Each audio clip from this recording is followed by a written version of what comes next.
오늘 에스겔 37장 말씀을 통해서 말씀을 깨닫는 지혜와 응답받는 기도의 은총이 우리에게 넘치게 될 줄로 믿습니다.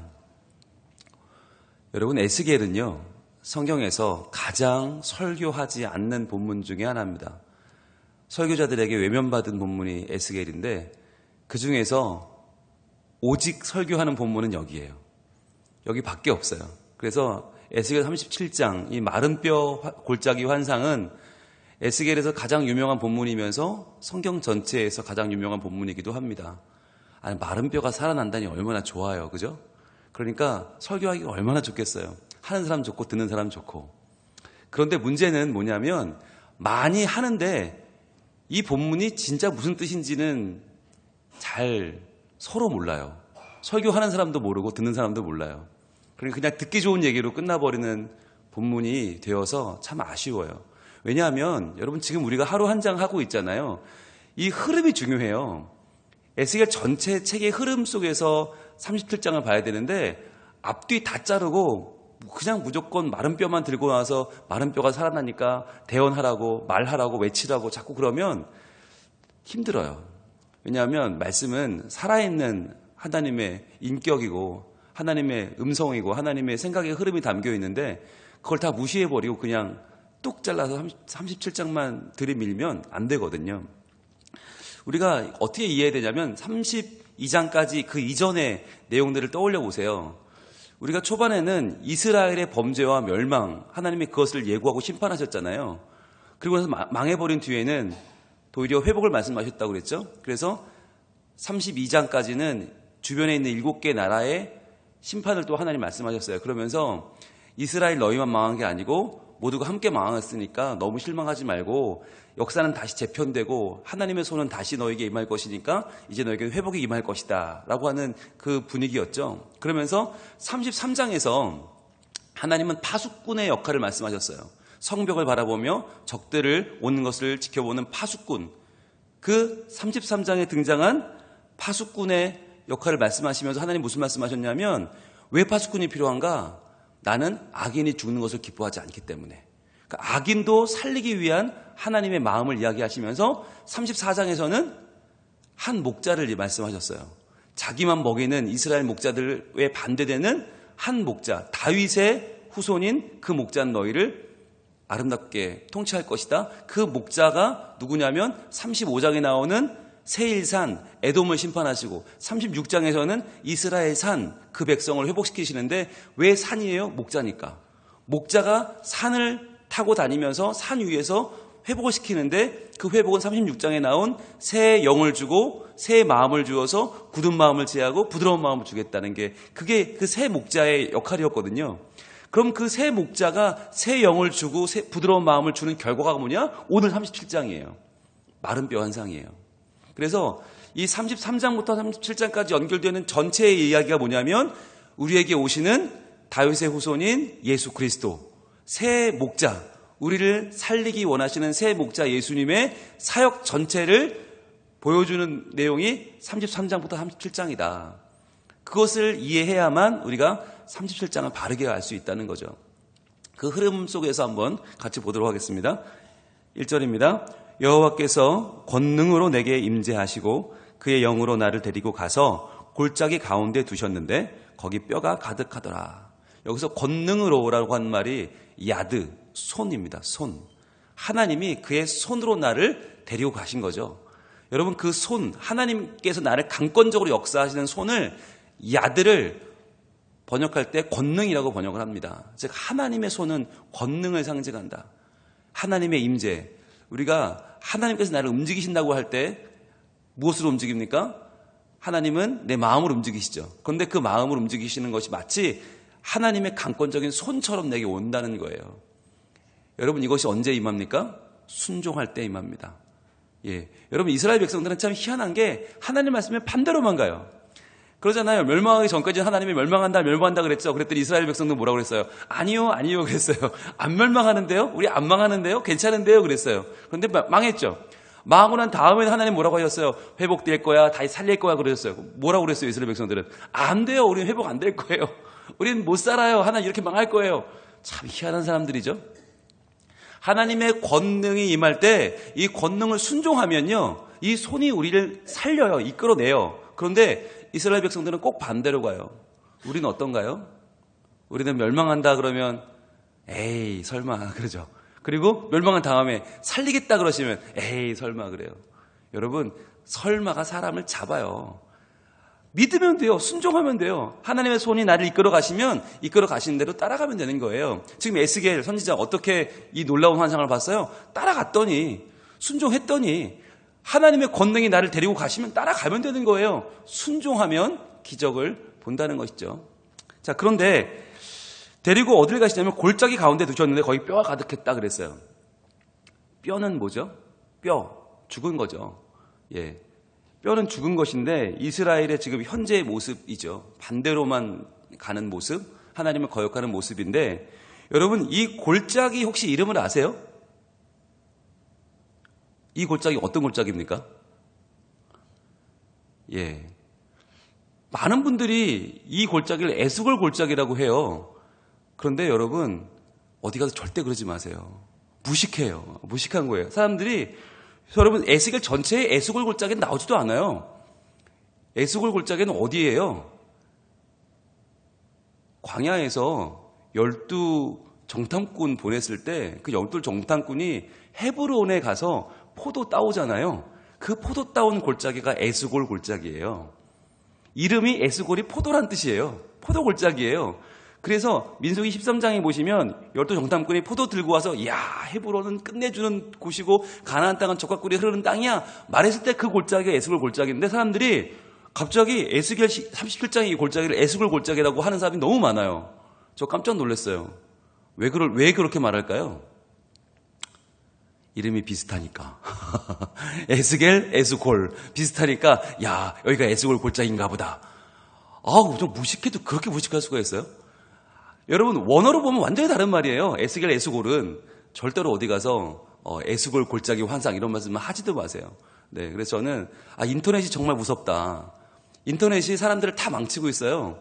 신학적으로 근거 없는 이야기들을 아무 말이나 막 하고, 특히 이제 기독교인들이 나누는 단톡방에 어마어마한 가짜뉴스 많은 거 아시죠? 팩트 체크 해보면 99% 거짓말인 내용들이 마치 사실인 것처럼 떠다녀요. 그러면 그 밑에 꼭 뭐라고 있는지 아세요? 가짜뉴스 끝에 꼭 이 글을 100명에게 전하세요. 뭐 이런 게 붙어 있어요. 예, 여러분, 그거 붙어 있으면 100% 가짜뉴스입니다. 절대로 퍼뜨리지 마시고, 절대로 전하지 마시고, 묵상도 하지 마시고, 무시하시기 바랍니다. 여러분, 에스골 골짜기는 전혀 관계가 없어요. 이 골짜기는 환상입니다. 환상 가운데 보여주신 골짜기고, 그럼 환상 가운데 펼쳐졌다는 건 어디란 얘기예요? 지금 말씀을 듣고 있는 바벨론 어딘가의 환상으로 보인 거기 때문에 정확한 이름도 안 나와요. 그냥 골짜기예요. 자, 그러면 2절, 나를 그 뼈 사방으로 지나가게 하시기로 본즉 그 골짜기 지면에 뼈가 심이 많고 아주 말랐더라 그랬어요. 자, 골짜기 지면에 뼈가 심이 많고 아주 말랐어요. 그러면은 지금 막 핏기가 있는 그런 뼈가 아니라 완전히 마른 뼈거든요. 그럼 여기가 어디란 얘기입니까? 이 환상 골짜기는 어디일까요? 무덤입니다. 무덤. 여러분, 이스라엘 백성들은요, 우리처럼 무덤을 그렇게 땅을 깊이 파고 묻지 않아요. 그냥 땅에 살짝 이 표면만 걷어내고 뼈를 심고 그 다음에 흙 살짝 덮어요. 그걸 평토장이라고 합니다. 평토장. 그래서 이스라엘 백성들이 평소엔 괜찮지만 한꺼번에 몰리는 절기에 이스라엘 사람들이 1년에 3번씩 절기에 성전에 가거든요. 그때 우르르 몰려오니까 길이 하도 많이 밟아서 파헤쳐집니다. 그러면서 길 옆에 무덤을 다 써놔가지고 그 무덤에 그 시체를 밟아요. 사람들이. 그러면 밟으면 부정해지니까 성전에 못 가잖아요. 7일 동안은. 그러면 그 절기는 망치는 거예요. 그래서 그 시체가 있는 무덤 위에 뭘 뿌리냐면 회를 뿌려요. 그래서 회친한 무덤인 거예요. 여긴 밟지 말라고. 여기 밟으면 당신은 부정해져서 성전에 못 갑니다. 그러니까 다 평토장을 해놨기 때문에 대부분 평토장이라 그 뼈가 시간이 지나면 어떻게 될까요? 드러납니다. 드러나게 돼요. 그러면 다시 묻어주고 해야 되는 거예요. 그런데 지금 여기는 이 뼈가 힘이 많고 아주 말랐다는 얘기 뭐냐면 사람들이 다시 묻어주지 않은 거예요. 오랜 시간 동안 다 드러나 버린 거예요. 아무도 손보지 않은 무덤.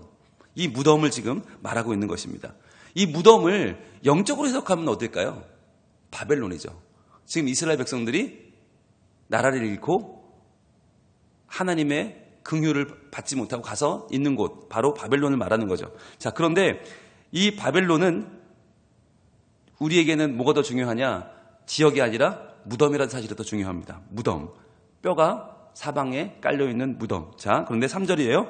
그가 내게 이르시되 인자야 이 뼈들이 능히 살 수 있겠느냐 하시기로 내가 대답하되 주 여호와여 주께서 하시나이다. 여러분이 만약에 그 뼈를 봤다. 그러니까 여러분 갈비탕 드시고 나면 요즘 왕뼈 갈비탕 이런 거 있잖아요. 그거를 한 6명이 가서 먹고 쌓아놨단 말이에요, 한쪽에. 그리고 제가 물어보는 거예요. 집사님, 이 뼈가 살 수 있을까요? 여러분 무슨 생각이 들겠어요? 이분이 갈비탕을 잘못 짜셨나 이런 생각이 들지 않겠어요? 아니 웬만한 걸 얘기해야지. 지금 다 갈비탕 우리가 뜯었는데, 우리가 뜯고 거기 놨는데 그게 살아나겠냐? 여러분 참 난감하지 않아요? 이런 질문을 실제로 받았다면? 아니 너무 영적으로 생각하지 마시고 실제로 내 앞에 뼈가 있는데, 마른 뼈가 막 둥글고 있는데 야 이거 살아날 수 있겠냐 그러시면 할 말이 없잖아요. 그런데 여러분 에스겔이 이렇게 말합니다. 주께서 아시나이다. 자, 여러분 이 말은 무슨 말입니까? 긍정적인 말입니까? 부정적인 말입니까? 몰라요 라는 말이에요? 아니면 믿음의 고백이에요? 여러분 저는 적어도 에스겔이 믿음의 고백을 했다고 믿어요. 여러분 성경에서 주께서 아시나이다는 굉장한 믿음의 말이에요. 뭐냐면 저는 모르겠습니다가 먼저 전제예요. 저는 모르겠지만, 무슨 말씀 하시는지 저는 도무지 모르겠지만 그러나 주님은 아십니다. 이건 뭐냐면 물어보시는 하나님의 뜻이 있겠지요 라고 하는 말이에요. 굉장히 겸손한 말이고 믿음의 고백이에요. 근데 이 말이 지금 이 전승되면서는요, 서양 사람들이 되게 믿음이 없어요, 생각보다. 그래서 영어에 이 표현이 남아는 있는데 아주 불경하게 남아있어요. 그래서 영어에서 God only knows, 하나님만 아신다라는 얘기가 뭐냐면 nobody knows예요. 아무도 모른다라는 소리예요. 그러니까 이게 잘못돼서 지금은 주님은 아십니다 이 표현이 아무도 모르죠 라는 표현이 돼버렸어요. 불신앙의 표현이 돼버렸지만 이 당시에 에스겔의 말은 굉장한 믿음의 고백이다라고 보시면 좋아요. 주님 저는 이거 정말 상상도 못하겠는데 하나님은 아실 겁니다. 하나님은 아십니다라는 고백입니다. 자, 그렇게 고백을 했어요. 4절입니다. 또 내게 이르시되, 자, 하나님은요 쉬지 않고 우리에게 말씀을 하세요. 여러분 노란색을 드시고 표시하셨습니까 혹시? 하고 계십니까? 이제는 제가 굳이 말씀을 안 드리는데 여러분 당연히 해야 되는 거 아시죠? 1절에 여호와께서 권능으로 내게 임재하시고, 여기 하셨어요? 이거 하셔야 돼요. 여호와께서 권능으로 내게 임재하시고, 이거 하시고, 그 다음에 또 3절에 그가 내게 이르시되, 여기도 노란색 치시고요. 4절에 또 내게 이르시되 또 치시고요. 하나님이 하시는 건 다 치셔야 돼요. 하나님 주어는 다 쳐야 된다. 노란색으로. 자, 그러면 또 내게 말씀을 하시는 거예요. 뭐라고 말씀하시냐? 너는 이 모든 뼈에게 대언하여 이르기를 너희 마른 뼈들아 여호와의 말씀을 들을지어다 라고 말씀하세요. 난 지금 뼈가 살아날지 어떨지도 모르겠는데 하나님은 대언하여 말하라 하시는 거예요. 자, 뭐라고 대언하라고 하시는가? 하나님 말씀을 어떻게 대언하라고 하시는가? 자, 5절입니다. 주 여호와께서 이 뼈들에게 이같이 말씀하시기를, 자 여기 다 치셔야죠. 노란색으로. 주 여호와께서 이 뼈들에게 이같이 말씀하시기를 내가 생기를 너희에게 들어가게 하리니 너희가 살아나리라. 여러분 오늘 본문에 많은 오해가 있는데 그중 하나가 에스골 골짜기다라고 하는 오해고, 또 하나의 오해는 뭐냐면 선지자가 외쳤더니 뼈가 살았다라고 하는 오해예요. 그래서 많은 사람들이 믿음으로 외쳐라 라고 할 때 이 본문을 갖다 대거든요. 아무리 세상이 마른 뼈 같고 아무리 전도해도 듣지 않고 아무리 외쳐도 사람들이 외면할 때 괜찮아, 전하면 산다 라고 이 본문을 많이 인용해서 설교해요. 그런데 본문을 잘 보시면 여러분 그게 엉뚱한 말이라는 걸 알 수 있어요. 선지자가 외쳤기 때문에 살아난 게 아니에요. 보세요. 4절에 분명히 대언해서 뭐라고 말하라고 했어요? 너희 마른 뼈들아 여호와의 말씀을 들을지어다. 여기까지가 선지자의 말이에요. 너희 마른 뼈들아 여호와의 말씀을 들을지어다. 여기까지 들어라. 그러면 그 다음에 살아나라는 말은 누가 했어요? 하나님이 하신 거예요. 5절에 보시면 주 여호와께서 이 뼈들에게 이같이 말씀하시기를 내가 생기를 너에게 들어가게 하리니 너희가 살아나리라. 즉 살아나게 하는 주체는 누구입니까? 하나님이십니다. 이걸 착각하시면 안 돼요. 이게 우리가 열심히 외쳤으니까 살았다. 에스겔이 선포했더니 뼈가 살아나고 큰 군대가 되었다. 그러니까 우리가 외치면 된다. 여러분, 이건요, 어디서 나온 말인지 모르겠어요. 그런데 이런 설교가 지금 너무 많아요. 제가 오늘 설교 준비하면서 여러 번 찾아봤는데 다 하시는 말씀이 에스겔 골짜기에서 에스겔이 외쳤더니 살아났대요. 성경에 없는 말이에요. 예, 그게 우리한테는 소망이 되는지 모르겠어요. 그 말을 듣고 열심히 외쳐야겠다라는 믿음이 생길지는 모르겠어요. 그런데 잘못된 근거에서 나온 잘못된 성경 해석으로 주어진 은혜는 그것은 은혜가 아니에요. 그건 착각이에요. 오해고 착각이고 그건 근거 없는 이야기예요. 저는 여러분 근거 없는 이야기에 빠지지 말기를 바라고 그래서 더 말씀을 올바로 묵상하기를 원해요. 그래서 주 여호와께서 이 뼈들에게 말씀하셨어요. 우리는 뼈들에게 말할 만한 그런 믿음이 없어요. 우리는 살할지 말지도 모르는 뼈한테, 죽은 뼈한테 무슨 말을 해요? 무덤인데 무슨 말을 해요? 그런데 그 뼈에게 주님은 뭐라고 하세요? 생기를 너에게 들어가게 하겠다. 여러분, 이것은 생기의 주인만 할 수 있는 말이에요. 하나님은 우리 인간을 지으신 후에 흙으로 티끌로 지으신 후에 어떻게 하셨어요? 생기를 후 불어넣어 주셔서 그 생기로 아담이 살아나게 하셨지요. 그걸 하신 분이 하나님이에요. 그러니까 이것을 하실 수 있는 유일한 분은 하나님밖에 없어요. 생기를 불어넣어 살리는 것, 그것을 우리는 뭐라고 말합니까? 부흥이라고 말합니다. 부흥이 뭐냐? 우리가 소리 지르는 게 아니고요. 우리가 음악 크게 틀어놓고 막 뒤로 까부러지는 게 아니고요. 부흥이 뭐냐? 박수 치는 게 아니고 큰 사람 모여 집회하는 게 아니고요. 부흥은 하나님의 생기를 우리에게 후 불어넣어 주시는 거예요. 그래서 마른 뼈 같은 우리가 하나님 없이 내 욕망에만 따라 살던 마른 뼈들이 하나님의 생기를 받아 다시 한번 살아나리라. 살아나는 것이 이게 부흥이에요. 여러분, 이렇게 하실 수 있는 분이 하나님이기 때문에 지금 하나님의 이 예언은 사실 무슨 예언인가? 살아난다는 것이 이것이 과연 누구인가? 이게 이스라엘만 말하는 것인가? 아니에요. 여기서 말하는 살아나는 대상이 누구냐? 예수 그리스도입니다. 예수님이 우리에게 오셔서 우리에게 자신을 내어주시고 물과 피를 쏟아주시고 죽으셨잖아요. 완전히 죽었어요. 무덤에 들어가셨어요. 3일이 지났어요. 냄새가 나요. 죽었어요. 그런데 완전히 죽은 예수님을 다시 생기를 불어넣어 주셔서 그 마른 뼈를 살려내시는 분이 하나님이시란 말이에요. 그 부활의 역사로 그 뒤에 모든 마른 뼈들은 다 살아났죠. 누가? 교회가 살아났죠. 마른 뼈 같은 황제가 사형을 선고한, 황제가 너희는 다 죽을 거야 라고 박해를 선언한 교회가 살아나는 역사는 바로 하나님의 생기로 예수 그리스도의 부활로 살아나게 된 것입니다.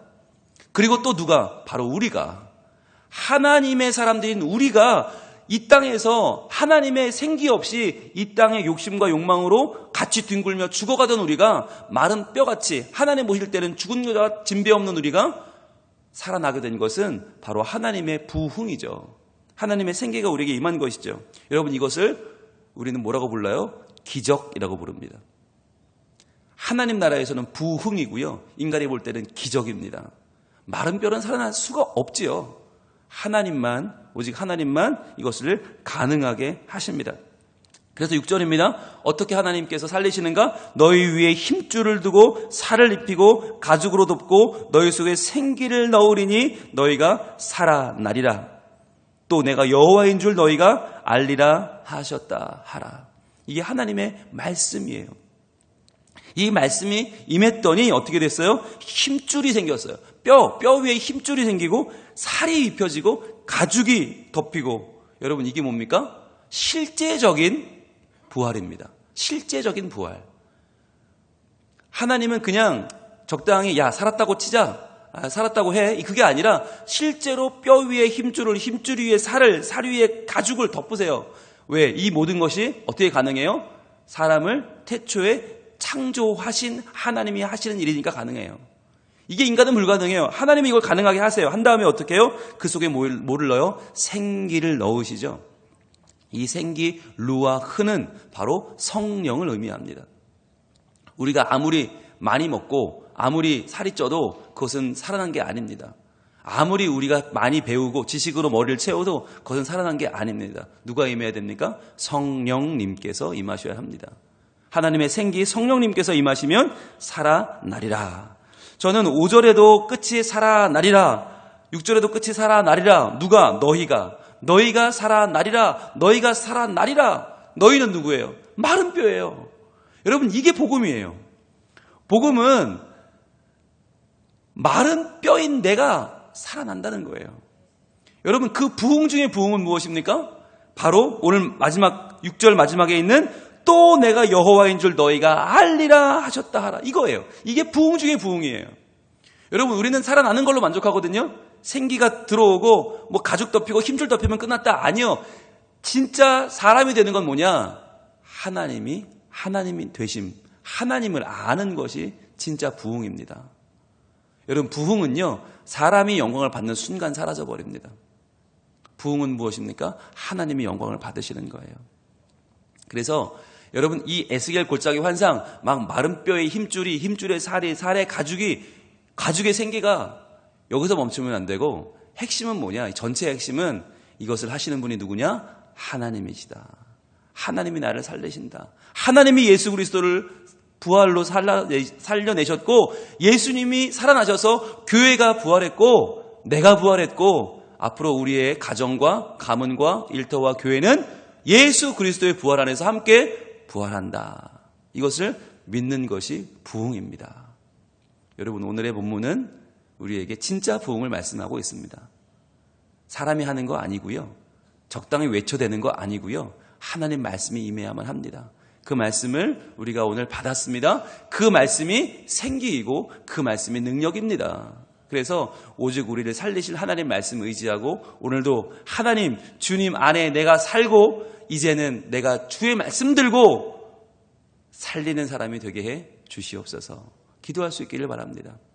오늘 주의 말씀 들고 일본으로 출발하는 우리 비전 트립 청소년들, 청년들, 잠시 후에 18명의 우리 대원들이 6시 정각에 출발합니다. 여러분들 기도해 주시고, 여러분들 많이 응원해 주시고 격려해 주시기를 부탁합니다. 나흘 동안 오늘부터 목요일까지는 여러분 기도하는 시간입니다. 많이 보고 많이 배우고 새로워져서 하나님 안에 새로운 한 해의 관계를 풀어갈 수 있는 열쇠를 우리 대원들의 마음속에 하나님 주실 줄로 믿습니다. 기도하겠습니다. 하나님, 진정한 부흥을 하나님은 원하십니다. 그 부흥은 우리가 하나님의 권위, 하나님의 야드, 하나님의 손을 따라가는 것입니다. 순종하는 것입니다. 멸망한다 할 때는 아니요, 안 망할 거예요 라고 하면서, 정작 망한 뒤에 회복될 거야 하실 때는 아니요, 저희는 이렇게 망할 거예요 라고 불순종으로 외쳐대던 이스라엘 백성들의 모습이 바로 우리의 모습은 아닙니까? 하나님, 순종하게 하시고 하나님께서 보여주시는 마른 뼈, 그 무덤 가운데에서 하나님이 살리신다 말씀하시는 그 은혜의 말씀을 저희들 믿게 하여 주시옵소서. 그 부흥의 역사는 예수님의 부활로 이어졌고, 교회가 살고 우리가 사는 하나님의 은혜로 이어지고 있는 줄로 믿습니다. 저희들 오직 말씀을 붙잡고 묵상함으로, 이 말씀으로 내가 살고 우리 자녀들이 살고 가정이 살고 일터가 사는 역사 가운데 우리가 서게 하여 주시옵소서. 하나님, 이 역사를 기대하며 오늘 비전 트립 출발합니다. 돌아올 때까지 하나님 지켜주시고, 그들에게 잊혀지지 않는 인생의 한획을 긋는 시간, 하나님이 함께 하시는 복된 시간, 일본 그 사회를 보며 그 속에 임하신 하나님의 능력, 그것을 초월하여 임하시는 하나님의 거룩한 부흥을 진정 바라보고 경험하고 돌아오는 대원들이 되게 하여 주시옵소서. 예수님 이름으로 기도합니다. 아멘.